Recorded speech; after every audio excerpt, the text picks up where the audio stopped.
What if the secret to, saving your relationship during some massive stress-filled crisis isn't like expensive couples therapy Right.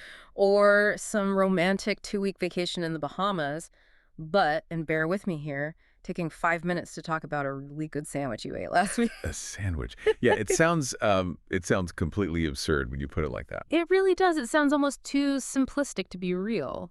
No. But that is the exact psychological mechanism we're looking at today. Because, we spend so much time analyzing why relationships fail under pressure, Okay, right? absolutely. The failures get all the attention. Exactly. But there is a totally different way to look at the equation. We can look at the tiny, almost invisible habits of the couples who actually thrive when the pressure is on. And that is a crucial shift in perspective for anyone listening. Yeah. Instead of focusing on these, sweeping lifestyle overhauls or massive interventions, we are looking at a very specific, highly intentional shift in how you process the good things that are already happening to you. Right. It's a subtle behavioral tweak, but the data we are going to look at suggests it is incredibly powerful. So to give everyone the roadmap, the source material for this deep dive is a really thought-provoking article from Psychology Today. It's titled, "The Couples That Savor Together Stay Together." Great title. Yeah, it's catchy. Yeah. It's written by clinical psychologist Dr. Andrea Bonjour, and she's breaking down a brand new 2025 study that was just published in Contemporary Family Therapy. Which is a very well-respected journal, by the way. Oh, for sure. And our mission for this deep dive is to figure out what this concept of joint savoring actually is, right? We want to look at the hard data to see how it operates in the real world and figure out how you, the listener, can apply this to your own life today. Because that's the ultimate goal. Application. Exactly. Okay, let's unpack this. Where do we even begin with the concept of savoring? Just generally. Well, to really grasp joint savoring, we have to start by looking at the individual. In the realm of positive psychology, savoring is already a deeply established, proven practice. It improves personal well-being. It is a known mechanism for individual happiness. So it's not a new idea. Not at all. The individual part is old news. The researchers in this 2025 study essentially asked a new question. They're like, what happens if we take this proven solitary tool for personal happiness and, point it directly at a romantic partnership? Oh, I see. So the theory makes total sense. Taking a solitary superpower and seeing if it works as a team sport. That's a great way to put it. Thanks. But before we get to the team aspect, I feel like we need to define the mechanics of the behavior itself. According to the article, savoring is defined as an intentional pause to enjoy and appreciate pleasurable moments. Right. It's active, not passive. Yeah, it's a specific way of being mindful and grateful. Yeah. And what really stood out to me in Dr. Bonjour's piece is that it doesn't just happen in the present moment. The researchers break it down into 3 distinct time frames. Yeah, the tripartite structure is fundamental to how this works. It's so important. Break that down for us. Sure. So savoring isn't just about enjoying what is happening right now in front of your face. It involves, first, anticipating pleasurable moments in the future. Like looking forward to a vacation. Exactly. Then, participating in them fully in the present.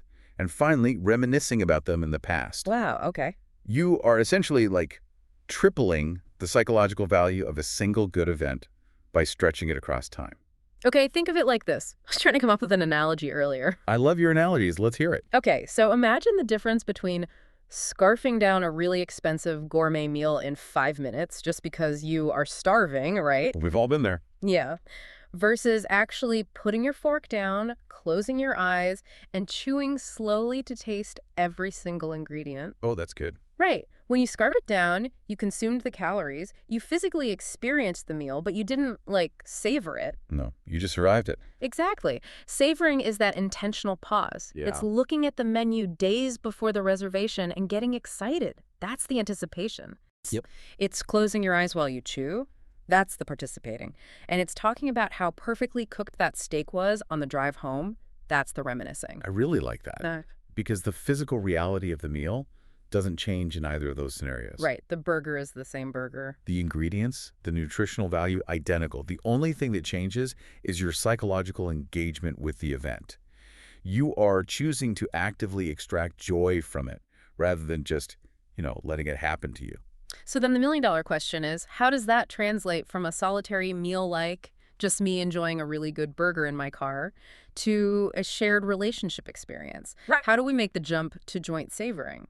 Well, joint savoring takes that internal mindfulness, that quiet process of closing your eyes and tasting the food, and turns it into a shared gratitude practice. It makes it loud. Yes, it moves from an internal monologue to an active dialogue. It's not just two people happening to have a good time in the same room. It is the intentional, vocalized acknowledgement between two people that they're having, had, or will have a good time. Ah, the vocalized part is key. Huge. It's looking at your partner across the table and saying, "Can you believe how incredible this food is?" Or, "I'm so incredibly excited for our trip next month." Or, "Do you remember that amazing sunset we saw on the beach last year?" You're pulling them into it. Exactly. You are taking the internal appreciation and forcing it into a shared spoken reality. You are externalizing the gratitude. You are bringing your partner into the appreciation, which forces them to take that intentional pause with you. That's the team sport aspect you Yeah. mentioned. Now, a nice idea is just a nice idea until we have hard data to back it up, right? Always. Which brings us to the university study Dr. Bonnier highlights in the article. Because I was wondering, how do you actually measure something as invisible as a shared feeling? It requires a really highly structured approach, Yeah. and this study was conducted by a research team, Larson, Barton, and Ogolsky, at the University of Illinois Urbana-Champaign. Okay. And they put together a sample size of nearly 600 adults from the United States to try and quantify this behavior. Let's look closely at those demographics because I feel like they paint a very specific picture of who we are talking about here. They absolutely do. The average age of the participants was 39. Slightly more than half were women.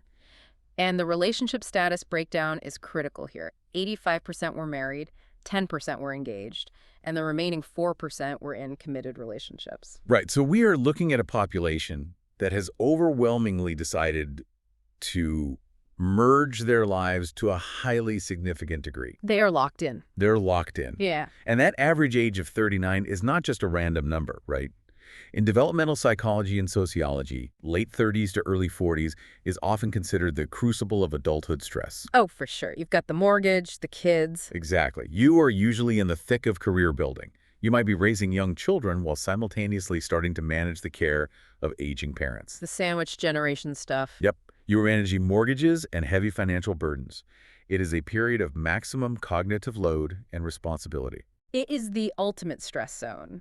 It's the exact time when relationships are tested the most. Precisely. So, how did the researchers extract data from these 600 stressed out adults? The source material mentions they used an online questionnaire called Joint Savoring in Romantic Relationships.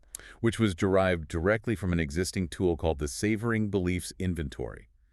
Psychologists have historically used that to measure individual savoring. Ah, so they adapted it. They adapted it for the couple. Yeah. But they didn't just ask about savoring, though.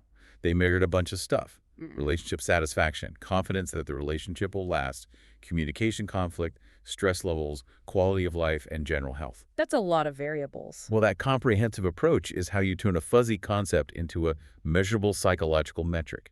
You use a Likert scale like having people rate their agreement with statements from 1 to 5 to quantify their behavior. Right. Strongly agree. Strongly disagree. Exactly.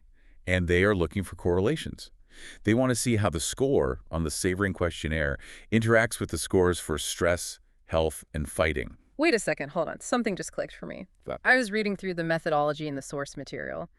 And if this is a study about couples doing things jointly, how were they testing people individually? The text explicitly says participants were enrolled individually without their partners. Yes, that's true.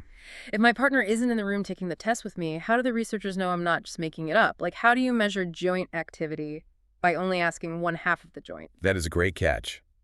What's fascinating here is that the researchers are deliberately measuring subjective perception. Objective perception. Okay. Because the partners weren't assessed, the entire data set relies on one partner's recollection of how intentionally they jointly showed appreciation. We are essentially taking one person's word for it. We're relying entirely on their memory of the savoring, not like an objective recording of it. Right. And from a strictly objective scientific standpoint, that presents a limitation. We don't have an independent observer in their living room tallying how many times a couple reminisced about a vacation. That would be a little creepy anyway. Very creepy. But in relationship psychology, a person's subjective endorsement of their reality is often the most important metric available. Really? Oh, yeah. In a relationship, your perception fundamentally becomes your reality. If you genuinely believe and recall that you and your partner frequently pause to appreciate things together, that subjective belief dictates how you feel about the relationship. Oh, I see. It dictates your level of security and happiness, regardless of whether a neutral third party would agree with your exact count of those moments. The subjective experience is the active ingredient driving the behavior. So if I feel like we are a team that appreciates things together, I'm going to act like we are a team that appreciates things The together. belief builds the reality. Okay, that actually makes perfect sense. So with the methodology and its subjective quirks established, let's get to the main event. What did the University of Illinois researchers actually find when they crunched the numbers? The data revealed a highly distinct pattern. Participants who reported higher levels of joint savoring with their partners reported three distinct, measurable benefits. Damn on me. Less conflict in their communication, higher overall satisfaction in the relationship, and significantly more confidence that their relationship would stand the test of time. Less fighting, more happiness, more security. I mean, that is the holy trinity of a successful partnership. It really is. But here's where it gets really interesting. Oh yeah, the stress factor. Right, those three baseline benefits are great, but the researchers found one more detail in the data regarding stress. The protective effect of savoring was even more pronounced for couples who were experiencing higher levels of stress. That is the defining revelation of the study. It alters how we conceptualize this behavior entirely. Totally. Because normally you'd assume stress would crush a couple's ability to savor. If you are stressed about money or, stressed about work deadlines or dealing with health issues, you don't feel like you have the emotional bandwidth to sit around reminiscing about a beautiful sunset. No, you're just trying to survive the day. Right. You'd think the stress would easily overpower the gratitude, but instead the data shows that savoring actively fights back. It's an active defense. Think of it like an umbrella that magically gets wider the harder the rain falls. Or, think of it like muscle hypertrophy in weightlifting. Oh, I like the weightlifting one. Yeah, like the stress of your daily life is the heavy weight physically tearing the muscle fibers down. You would think the weight just destroys the muscle. But joint savoring acts as the protein. The protein. Yeah. It uses the exact same stress, synthesizes it, and builds the bond back stronger and thicker than it was before the weight was applied. The heavier the stress, the more vital the savoring becomes to the structural integrity. If we connect this to the bigger picture of human cognitive processing, the mechanism makes complete sense. How so? Consider what happens physiologically and psychologically when intense stress hits a relationship. Cortisol levels spike. Right, the stress hormone. Exactly.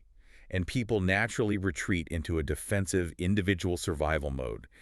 In that state, your partner often ceases to be your teammate and instead becomes, another logistical obstacle to manage. Oh man, yeah. Or worse, a target for your frustration. Yes.